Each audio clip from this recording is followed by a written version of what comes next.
Hey guys, welcome back to another video. Today I just want to share my opinion on what I believe is probably the most underrated camera, mirrorless camera of 2018. So like I said, this is just my opinion, however I'd like to hear your thoughts on it as well. And my opinion is that the EOS M50 is actually one of the most underrated cameras of 2018. Back when I started filming this channel, so when I was planning on the things that I wanted to do, I was trying to think of exactly what I needed. I needed something that was small and light, still had interchangeable lenses so that when I wanted to shoot photos I could, but I also wanted something that was decent quality and could shoot 4K if I needed it. So I mentioned the buzzword 4K, and that's kind of the big thing for a lot of people at the moment, is that on a lot of inexpensive cameras, a lot of them are doing the 4K. You've got to find a different part to justify that price point. So the camera itself retailed for about £600 when I bought it. You get dual pixel autofocus, you get NFC pairing with smartphones, you obviously have built-in Wi-Fi for that transfer as well. It only has one SD card slot, which isn't necessarily a drawback, but if I wanted to go and do, you know, a really important shoot with this camera, or make sure that I had a peace of mind that it was being backed up at point of capture, you know, I'd like to have another card in there, whether it's an SD or CFast card. So one of the main features for me is the flip LCD screen,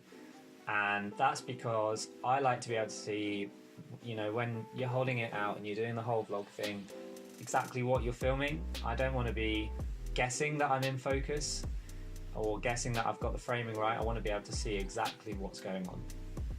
Now, I know other brands have flip LCD screens, but they flip up and down, or they don't even do that. They just kind of like tilt out a bit. So having something that flips out to the side and rotates all the way around and gives you a lot of flexibility is extremely handy, especially if you're, you know, using a motorized gimbal, something like the Moza Aircross. My light just died. Mother. Okay, light died, had to fix that. Anyway, so the M50 has several video shooting modes, which are the important things for me. So you have 24, 30 and 60 FPS at 1080p. You have 24 frames a second at 4K. Obviously you get a bit of a crop factor on that 4K. You lose the dual pixel autofocus, and personally I don't really use it for vlogging because of that crop, and also the autofocus is terrible and the lens literally just cannot handle it whatsoever. One thing I would say about this camera is it's missing that 120 frames per second slow motion capability.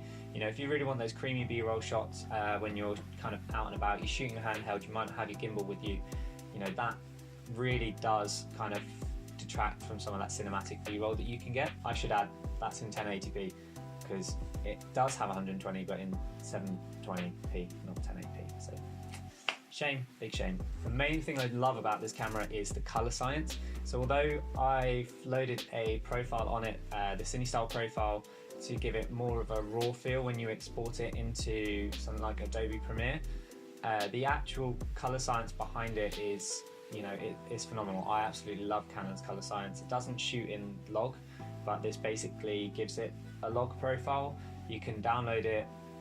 Maybe I'll do a tutorial on it actually. I'll eventually link that up here when I've actually done it, so I'll come back and I'll do that at some point. One of my favorite features is the Wi-Fi, and the reason for that is you can kind of be out there and shooting shots for Instagram on something like this and not have to then worry about taking the photo with your phone. Just a simple tap on the side will automatically open up the companion app on either Android or iOS, and in doing so you'll then be able to transfer your photos over for direct upload to Instagram, processing in Lightroom or Afterlight, whatever it is you use on your mobile. From a photography standpoint, this does shoot CR3, so Canon's raw file format, and I'll be honest, you know, you get 10 frames per second high shutter speed, which is really good if you want to shoot kind of like fast moving subject. So for instance, I like taking photos of my dogs when they're out and about because they're the least photogenic thing, and it just makes me laugh.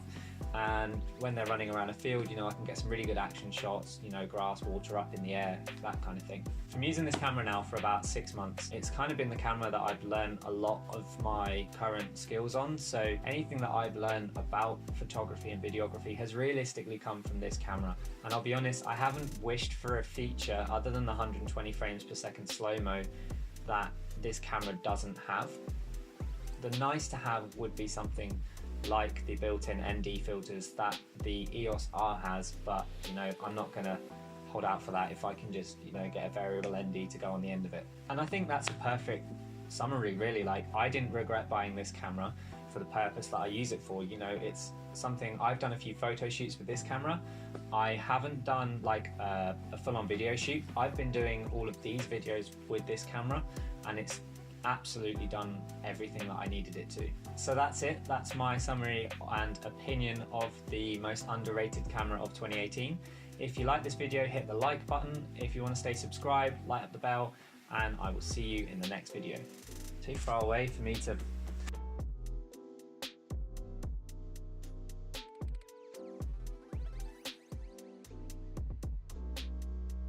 Maybe it's not. I did it. Oh, I made the camera wonky.